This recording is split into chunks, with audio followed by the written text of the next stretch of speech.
মানুষের জীবনে অভাব অসীম, কিন্তু সম্পদের পরিমাণ সীমিত। সীমিত সম্পদ দিয়ে কিভাবে অসীম অভাব পূরণ করা যায় তাই শিক্ষা দেয় অর্থনীতি। হ্যালো বন্ধুরা, আমি আরিফুল হাসান আবার চলে এলাম অর্থনীতি নিয়ে। এইচএসসির অর্থনীতি বিষয়ক ক্লাসে। শুধু এইচএসসি না, আমার এই ক্লাসটি হয়তো আপনারা যাদের যাদের অর্থনীতি আছে, যে ক্লাসে এসএসসি এইচএসসি কিংবা ডিগ্রি লেভেলে, আপনাদের প্রত্যেকের জন্য হয়তো ফিজিবল হবে, অর্থাৎ উপকারী হবে। আজকে আমাদের পাঠের বিষয় সুযোগ ব্যয়। সুযোগ ব্যয় কি? আমরা আমরা জানি আমাদের সম্পদ, অর্থ কিংবা জমি বলেন, সবগুলাই আসলে সীমিত। সীমিত এই সীমাবদ্ধতার ক্ষেত্রে আমাদেরকে বিকল্প কোনো কিছু যদি আমরা পেতে চাই কিংবা কোনো কিছু বাড়তি পেতে চাই, তাহলে আমাদের যা আমাদের পাওনা তার থেকে অন্য দিক থেকে কিছুটা ছাড় দিতে হয়। উদাহরণের সাহায্যে বলা যায় যে আপনার ল্যাপটপ, ক্যামেরা এবং মোবাইল তিনটাই দরকার। এখন আপনি কি নেবেন? দুইটা সর্বোচ্চ আপনি চুজ করতে পারেন। তখন আপনি কি নেবেন? তখন বলবেন যে হয়তো আমার ক্যামেরা দিয়ে, মোবাইল দিয়ে আমি নেট ব্রাউজিং করতে পারবো ঠিকই, এবং ক্যামেরা দিয়ে আমি মোবাইল দিয়ে আমি ফোনে কথা বলতে পারবো, নেট ব্রাউজিং করতে পারবো এবং ছবিও তুলতে পারবো। তাহলে আমার ল্যাপটপটা প্রয়োজন, আমি ক্যামেরা আপাতত স্টপ রাখতে পারি। তাহলে একটা ছেড়ে দিলেন, ক্যামেরার চাহিদাটা ছেড়ে দিলেন, আপনি এক্ষেত্রে বেছে নিলেন মোবাইল এবং ল্যাপটপ। সুতরাং এই যে ছেড়ে দিলেন আপনি ক্যামেরা, এটা হচ্ছে আপনার সুযোগ ব্যয়। উৎপাদন কি? উৎপাদন আসলে আমরা কৃষকরা করে থাকি বা উৎপাদক করে থাকেন। তাহলে আমি একজন অর্থনীতির স্টুডেন্ট হয়ে থাকি, এক্ষেত্রে আমাকে নিজেকে ভাবতে হবে আমি উৎপাদক কিংবা কৃষক, বা কোনো কিছু উৎপাদন করি, আমি শিল্প কারখানার কোনো একটা উৎপাদনকারী, পণ্য উৎপাদনকারী। সো এক্ষেত্রে সংজ্ঞাটা কী হবে? একটি দ্রব্যের অথবা কোনো দ্রব্যের অতিরিক্ত উৎপাদন বা অতিরিক্ত কোনো কিছু বাড়তি পাওয়ার জন্য, অতিরিক্ত উৎপাদনের জন্য অপর দ্রব্যের যে অংশ ছেড়ে দিতে হয়, বা যে অংশ আমি উৎপাদন করতে পারছি না, যা আমাকে ত্যাগ করতে হয় বা ছেড়ে দিতে হয়, তাই হচ্ছে সুযোগ ব্যয়।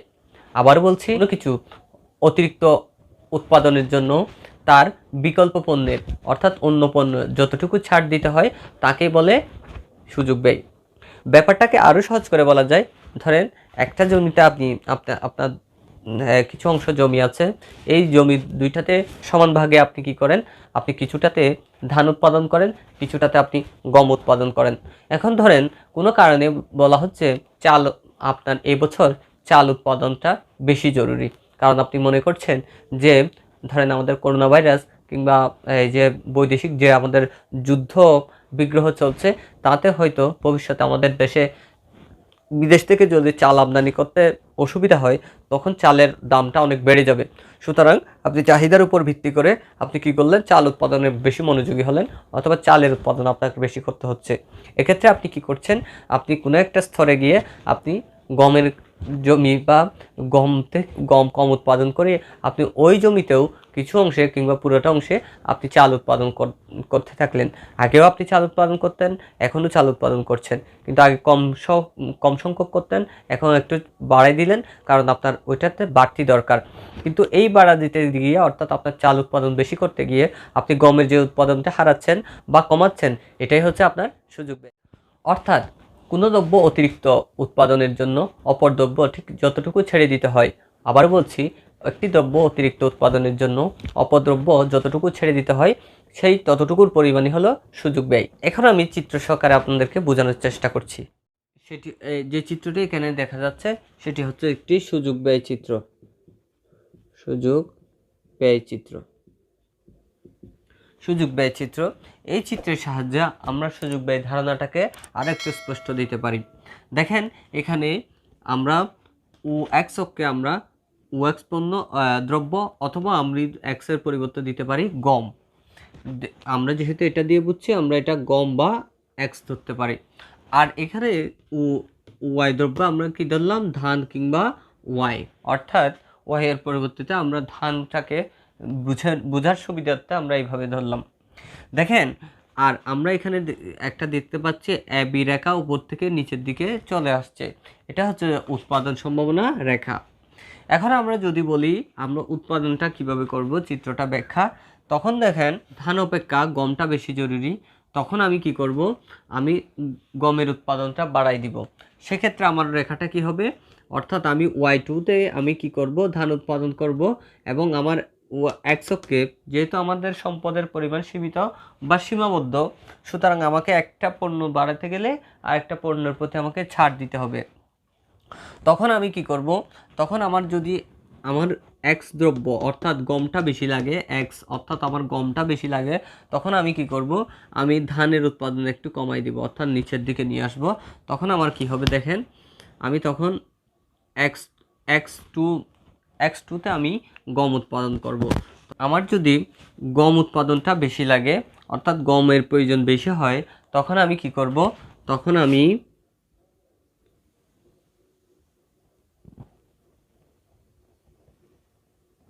অর্থাৎ এখানে আমি টোটাল এখানে T2 এটা আমরা ধরতে পারি, অর্থাৎ T2 পরিমাণ আমি কি করব, T2 বিন্দুতে আমি উৎপাদন করব।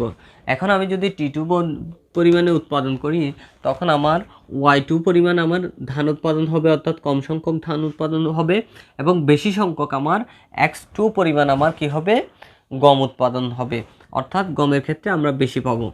আর যদি আমি এখানে আমার আমার মনে হচ্ছে না আমি T2 না, আমি আমার গম উৎপাদনটার ধানটাই বেশি দরকার, আমার গমের উৎপাদন তখন আমাকে ছেড়ে দিতে হবে, অর্থাৎ আমি পূর্ণ সংখ্যক গমে আর উৎপাদন করতে পারবো না।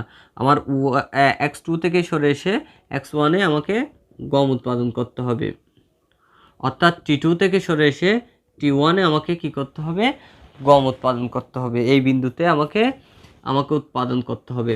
বিষয়টাকে আমি আরো একটু সহজভাবে বিশ্লেষণ করতে পারি। এখন আমাদের চিত্রটা তৈরি, আমরা আবারও বলছি, ওএক্স অক্ষে আমরা কি ধরলাম, গমের উৎপাদন ধরলাম, এবং ওয়াই অক্ষে আমরা কি ধরলাম, ধানের উৎপাদন ধরলাম, অর্থাৎ এক্স সমান গম এবং ওয়াই সমান আমরা ধরলাম ধান।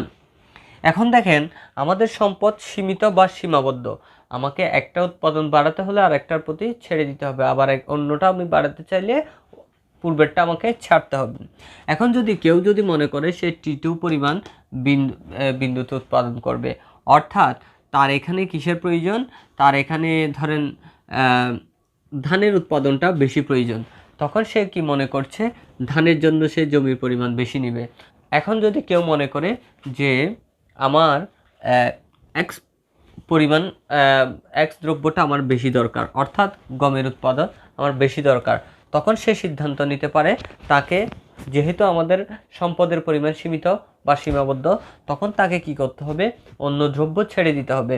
এখন যদি অন্য দ্রব্য ছাড়তে যায়, তখন তাকে কি করতে হবে, T2 পরিমাণ তার উৎপাদন বিন্দুতে নির্ধারণ করতে হবে, এবং সে কি করবে, সেক্ষেত্রে সে X2 পরিমাণ কি করতে পারবে, গম উৎপাদন করতে পারবে। অর্থাৎ একজন কৃষক কিংবা উৎপাদক যদি মনে করেন তার এক্স দ্রব্যের অর্থাৎ গমের উৎপাদন বাড়াতে হবে, তখন সে T2 বিন্দু বেছে নিতে পারে, অর্থাৎ তখন সে Y2 সমান কি করতে পারে, ধান উৎপাদন করতে পারে, এবং X2 সমান সে গম উৎপাদন করতে পারে, এবং উৎপাদনের সম্ভাবনা রেখায় T2 বিন্দুটা সে বেছে নিতে পারে।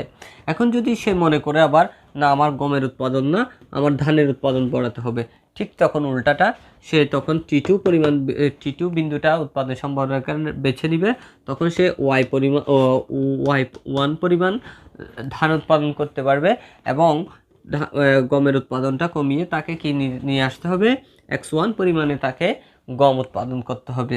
কারণ তো দুইটা পণ্যই সমানভাবে উৎপাদন করা যাবে না, কারণ সম্পদের পরিমাণ সীমিত, একটা বাড়াতে গেলে আর অন্যটা কমিয়ে আনতে হবে। এখন এভাবেই কিন্তু আমরা সুযোগ ব্যয়টা নির্ধারণ করে থাকি, অর্থাৎ একটা পণ্য বাড়াতে গেলে আমাকে অন্য পণ্য যতটুকু ছেড়ে দিতে হচ্ছে, অন্য পণ্য যতটুকু আমাকে কমাতে হচ্ছে, সেটা হচ্ছে যে সুযোগ ব্যয়। চিত্রটাকে আমরা যদি এক্সের প্রতি লক্ষ্য রাখি, তখন আমাকে ওয়াই পণ্য ছেড়ে দিতে হচ্ছে, ধরেন আমাকে ওয়াই পণ্য কমিয়ে দিতে হবে, তখন আমি এখানে ওএক্স পরিমাণ দ্রব্যটা আমি বাড়াতে পারবো।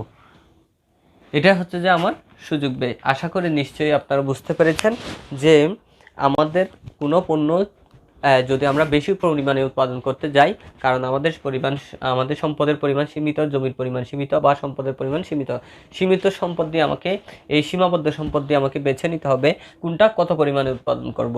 এখন যদি আমি গম উৎপাদন বাড়াতে যাই, তাহলে আমার জমি যতটুকু ছিল কিংবা আমার যত সম্পদ ছিল সেটুকু আমাকে কি করতে হবে, ধান উৎপাদনে কমিয়ে দিতে হবে। আর যদি ধান উৎপাদনে বাড়াতে যাই, তখন আমাকে গম উৎপাদনে কমাতে হবে। আর এটা হচ্ছে যে প্রকৃত একটা পণ্য উৎপাদন বেশি পরিমাণে উৎপাদন করতে গেলে অন্য পণ্য যতটুকু ছেড়ে দিতে হয় সেটাই হচ্ছে সুযোগ ব্যয়। আশা করি বুঝতে পেরেছেন। তারপরে ওদের চিত্রভিত্তিক কিংবা অন্য প্রশ্ন নিয়ে আপনারা কমেন্টে জানাতে পারেন। আমি নেক্সট টাইম এটা নিয়ে ক্লাস নেওয়ার চেষ্টা করব। এবং ধাপে ধাপে চিত্রভিত্তিক কিংবা ম্যাথস রয়েছে সেগুলো নাকি একটু কঠিন লাগে, সো আমি ধাপে ধাপে সব করানোর চেষ্টা করব। ভালো থাকবেন। That's all. ধন্যবাদ সবাইকে।